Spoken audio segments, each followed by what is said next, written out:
രാഷ്ട്രീയ കേരളത്തിലെ പ്രധാന ചർച്ചാ വിഷയം രണ്ട് കോർപ്പറേഷനാണ്. ഒന്ന് തിരുവനന്തപുരവും തൃശ്ശൂരും. ഈ രണ്ട് കോർപ്പറേഷനുകളുടെയും പ്രത്യേകത ഈ തെരഞ്ഞെടുപ്പിൽ BJP പിടിച്ചെടുക്കുമോ എന്ന ആശങ്കയാണ് രണ്ട് പാർട്ടികൾക്കുമുള്ളത്. BJPയെ സംബന്ധിച്ചിടത്തോളം വിജയപ്രതീക്ഷ എന്ത് സംഭവിക്കും? ഒറ്റ വാക്കിൽ പറഞ്ഞാൽ ഇത് BJP പിടിച്ചെടുക്കും, ഉറപ്പാണ്. ഇത് രാഷ്ട്രീയ കേരളത്തിന് മുഴുവൻ കൃത്യമായിട്ടറിയാം. തിരുവനന്തപുരത്തെയും തൃശ്ശൂരിലെയും കാര്യങ്ങൾ അമിത്ഷാ നേരിട്ടിടപെടുന്നുണ്ട്. അമിത്ഷായുടെ നേതൃത്വത്തിൽ തന്നെയാണ് ഈ രണ്ട് കോർപ്പറേഷനുകളിലും പ്രവർത്തനങ്ങൾ നടക്കുന്നത്. ഇപ്പോൾ വൈകാതെ സ്ഥാനാർത്ഥി പട്ടികയും വരും. അതിനു മുമ്പ് തന്നെ BJP ഒരു മാസ്റ്റർ പ്ലാൻ ഉണ്ടാക്കിയിട്ടുണ്ട്. അതനുസരിച്ചുകൊണ്ടാണ് കാര്യങ്ങൾ നീങ്ങുന്നത്. ഈ പാർലമെൻറ്റ് തെരഞ്ഞെടുപ്പിലും നമുക്കറിയാം തിരുവനന്തപുരവും തൃശ്ശൂരും BJP നോട്ടമിട്ടതായിരുന്നു. അതിൽ തൃശ്ശൂർ ആദ്യമേ ലഭിച്ചു.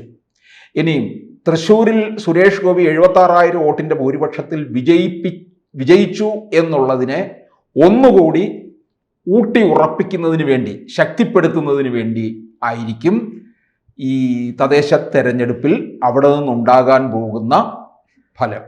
അതിൻ്റെ തുടർച്ച നിയമസഭയിലും ഉണ്ടാകും. ഇത് സമാനമായിട്ട് തന്നെ തിരുവനന്തപുരത്തും ഉണ്ടാകും. തിരുവനന്തപുരമാണ് കോർപ്പറേഷനിൽ കയ്യെത്തും ദൂരത്ത് നിൽക്കുകയാണ്. ഇപ്പോൾ കോർപ്പറേഷനിലെ തിരുവനന്തപുരത്തെ പ്രധാന പ്രതിപക്ഷം എന്ന് പറയുന്നതും BJP ആണ്. അപ്പോൾ അവർക്ക് ഭരണം അടുത്ത് നിൽക്കുകയാണ്. കോൺഗ്രസ് ഒരു കാലത്ത് ശക്തമായ പ്രതിപക്ഷമായിരുന്നു.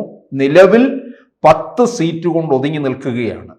തിരുവനന്തപുരം നഗരസഭയിൽ കോൺഗ്രസിൻ്റെ പ്രവർത്തനങ്ങളൊന്നും തന്നെ അത്ര മികച്ച രീതിയിലൊന്നും അല്ല. അവരിപ്പോൾ വളരെ മുന്നേ തന്നെ സ്ഥാനാർത്ഥി പട്ടിക അങ്ങ് പ്രസിദ്ധീകരിച്ചെന്നേ ഉള്ളൂ. സംഘടനയില്ല. താഴെ തട്ടിലൊന്നും പ്രവർത്തനം നടക്കുന്നില്ല എന്നുള്ളതാണ്. BJP അതല്ല, വളരെ മുന്നേ തന്നെ താഴെ തട്ടിൽ വളരെ അതിശക്തമായിട്ട് കാര്യങ്ങൾ മുമ്പോട്ട് പോവുകയാണ്. പിന്നെ ചില ഇടങ്ങളിലൊക്കെ സീറ്റിന് വേണ്ടി ചില അത് സ്വാഭാവികമാണ്. അപ്പോൾ ഈ തെരഞ്ഞെടുപ്പിൻ്റെ, അതായത് തദ്ദേശ തെരഞ്ഞെടുപ്പ് ഫലം തിരുവനന്തപുരവും തൃശ്ശൂരും പിടിച്ചെടുത്തു കഴിഞ്ഞാൽ അതിലൂടുണ്ടാകുന്ന നേട്ടം തിരുവനന്തപുരം പാർലമെൻറ്റ് മണ്ഡലത്തിൽ വരാൻ പോകുന്ന നിയമസഭാ തെരഞ്ഞെടുപ്പിൽ ഒരു 3 നിയമസഭ ഉറപ്പായും വിജയിക്കുമെന്നുള്ളതാണ്. ഉറപ്പായിട്ടും ഇതുപോലെ തന്നെ ആയിരിക്കും തൃശ്ശൂരിലും സംഭവിക്കുന്നത്. അവിടെയും ഒരു 3-4 സീറ്റുകൾ ലഭിക്കുമെന്നുള്ളതാണ്. അപ്പോൾ തന്നെ എത്രയായി? 6 സീറ്റ് എങ്ങനെയായാലും ഈ തിരുവനന്തപുരത്ത് നിന്നും തൃശ്ശൂരിൽ നിന്ന് കിട്ടും.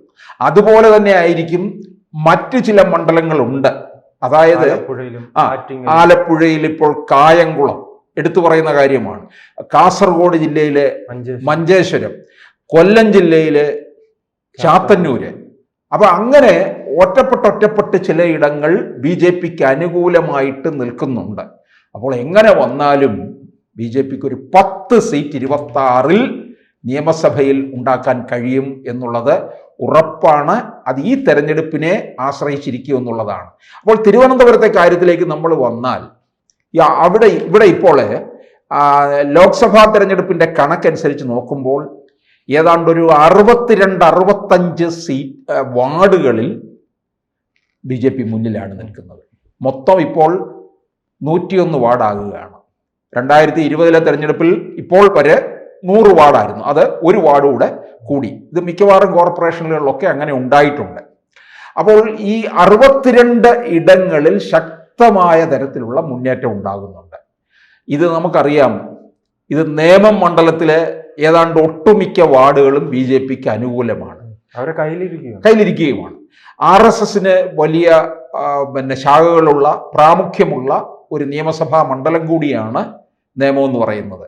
അപ്പോൾ ഈ തദ്ദേശ തെരഞ്ഞെടുപ്പിലെ തിരുവനന്തപുരം കോർപ്പറേഷൻ പിടിച്ചു കഴിഞ്ഞാൽ പാർട്ടിക്ക് വലിയ ഒന്നുകൂടെ പ്രതീക്ഷ കൂടും, പ്രവർത്തനത്തിന് ആക്കം കൂടും. കാരണം നിയമസഭയിൽ സുഖമായി വിജയിക്കാം എന്നുള്ളത്.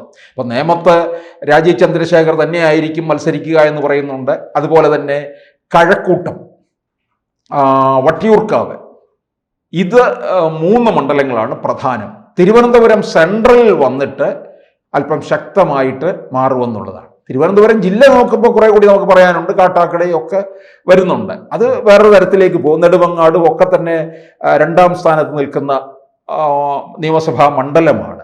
പക്ഷേ ഇതിനനുസരിച്ചുള്ള ഫലം മറ്റ് തിരുവനന്തപുരം ജില്ലയിലെ മറ്റുള്ളിടങ്ങളിലേക്ക് കൂടി വ്യാപിക്കുമെന്നുള്ളതാണ്. BJPക്ക് അനുകൂലമായിട്ട് പോകും. ഇപ്പോൾ വർക്കലയിൽ തന്നെ BJP മുനിസിപ്പാലിറ്റി BJPക്ക് പിടിച്ചെടുക്കാൻ കഴിയുന്ന തരത്തിലാണ്. അപ്പോൾ 11 മുനിസിപ്പാലിറ്റി BJP ശ്രദ്ധ കേന്ദ്രീകരിക്കുന്നു. അല്ല, ഇത് BJP വരുമെന്ന ഒരു ആശങ്ക ഉള്ളത് കൊണ്ട് തന്നെ, തങ്ങൾ പരാജയപ്പെടുമെന്ന ആശങ്ക ഉള്ളത് കൊണ്ട് തന്നെ CPM-ഉം കോൺഗ്രസ് എല്ലാം മുൻകരുതലുകൾ എടുക്കുമല്ലോ, അവരും കൃത്യമായി പ്രവർത്തിക്കില്ലേ? അല്ല, മുൻകരുതലുകൾ എടുത്തെന്ന് പറഞ്ഞാലും ഹൈന്ദവ വോട്ടുകൾ നന്നായിട്ട് BJPയിലേക്ക് മാറിപ്പോയി എന്നുള്ളത് ഉറപ്പാണ്. മുമ്പ് അത് സ്പ്ലിറ്റ് ചെയ്ത് പോകുമായിരുന്നു. കാരണം കോൺഗ്രസ് ദുർബലമാകുന്ന ഒരു കാഴ്ച നമ്മൾ കണ്ടുകൊണ്ടിരിക്കുകയാണ്. അത് നിയമസഭയായാലും ആ നിയമസഭയിലുള്ളതുപോലെ തന്നെ മറ്റുള്ള ഇടങ്ങളിലും ഒക്കെ അത് ദുർബലമായി മാറുകയാണ്. ഇത് തന്നെയാണ് അവരുടെ ഘടകകക്ഷികളിലും സംഭവിക്കാൻ പോകുന്നത്. അത് ആകെ ദുർബലമായി തീരുന്ന അവസ്ഥയിലേക്കാണ്. അപ്പോൾ ഈ സ്പേസ് എവിടെ UDF കോൺഗ്രസ് ദുർബലമാകുന്നുവോ അവിടെ BJP അവിടെ സ്പേസ് ഉണ്ടാക്കുന്നു എന്നാണ് അതിൻ്റെ അർത്ഥം. നമുക്കറിയാവുന്നതാണ്, BDJS രൂപീകൃതമായ സമയത്ത് BDJS നിന്ന ഇടങ്ങളിലൊക്കെ തന്നെ UDF ആണ് പരാജയപ്പെട്ടിട്ടുള്ളത്. കാരണം UDFന് കിട്ടേണ്ട വോട്ടാണ് BDJS കൊണ്ടുപോയത്. ഇതിന് സമാനമായ സംഭവങ്ങളായിരിക്കും പലയിടത്തും സംഭവിക്കാൻ പോകുന്നത്. ഇപ്പൊ തിരുവനന്തപുരത്തിന് വളരെ മുന്നേ തന്നെ ഇവർ പ്രവർത്തനം തുടങ്ങിയതാണ്. കാരണം 2020 തന്നെ തീർച്ചപ്പെടുത്തിയതാണ് ഏതാണ്ട് BJP അധികാരത്തിലേക്ക് വരും എന്നുള്ള കണക്കുകൂട്ടൽ ഉണ്ടായിരുന്നു. പക്ഷേ ആ സമയത്ത് എന്തുകൊണ്ട് BJP അധികാരത്തിൽ വന്നില്ല എന്ന് ചോദിച്ചാൽ ഈ കോവിഡിന്റെ ഒരു പശ്ചാത്തലമായിരുന്നു. പ്രചാരണം നടത്താൻ പ്രചാരണം അത് വേണ്ടത്ര തരത്തിൽ എത്തിയിട്ടില്ല. പിന്നെ ഇവിടുത്തെ സർക്കാരിൻ്റെ നിരവധി ആനുകൂല്യങ്ങൾ കോവിഡ് സമയത്ത് ലഭിക്കുന്നു, കേന്ദ്ര സഹായവും ഒക്കെ ഉണ്ട്, അത് ഇവരുടേതാക്കി മാറ്റുകയും ചെയ്തു എന്നുള്ളതാണ്. അതിലൊക്കെ അവർക്ക് മുന്നേറാൻ കഴിഞ്ഞു. അതിൻ്റെ തുടർച്ചയാണ് 2021 നിയമസഭാ തിരഞ്ഞെടുപ്പിലും കണ്ടത്. അല്ലെന്നുണ്ടായിരുന്നുവെങ്കിൽ 20 BJP ഇവിടെ അധികാരത്തിൽ വരുമായിരുന്നു എന്നുള്ള ഉറപ്പാണ്. ഇപ്പം ഈ 62-65 സീറ്റുകളിൽ വാർഡുകളിൽ മുമ്പിൽ നിൽക്കുന്നു എന്ന് പറഞ്ഞാൽ പോകട്ടെ, 65 പോട്ടെ, ഒരു 55 എടുക്കെ, 55 എടുത്താൽ പോലും നമുക്കറിയാൻ പറ്റുമല്ലോ ഇത് തീർച്ചയായിട്ടും BJPക്ക് കയറി വരാൻ കഴിയും എന്നുള്ളത് ഉറപ്പായിട്ടുള്ളതാണ്. പിന്നെ തിരുവനന്തപുരത്തെ മേയറുടെ ജനങ്ങൾക്കിടയിൽ അവർ അപ്രീതി സമ്പാദിച്ചു അത്തരത്തിൽ. കാരണം സഖാക്കന്മാരുടെ തേരോട്ടവും വിളയാട്ടവുമാണ് ഇവിടെ നടത്തിക്കൊണ്ടിരിക്കുന്നത് എന്നുള്ളത് വ്യക്തമാവുകയും ചെയ്തു. പിന്നെ തൃശ്ശൂരിലാണെങ്കിൽ മേയർ തന്നെ BJP അനുകൂല നിലപാടിലേക്ക് പോകുന്നുണ്ട്. മേയറെ ഒട്ട് CPIക്കോ CPM-നോ ഒന്നും ചെയ്യാൻ കഴിയുന്നുമില്ല.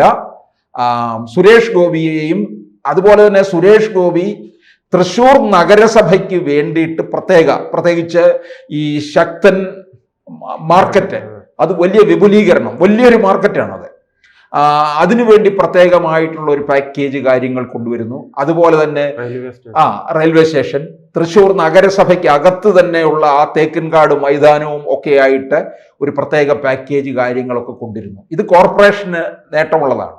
അപ്പോൾ തൃശ്ശൂർ കോർപ്പറേഷൻ അവിടുത്തെ മേയർ തന്നെ പരസ്യമായിട്ട് സുരേഷ് ഗോപിയെ പ്രശംസിക്കുന്നു.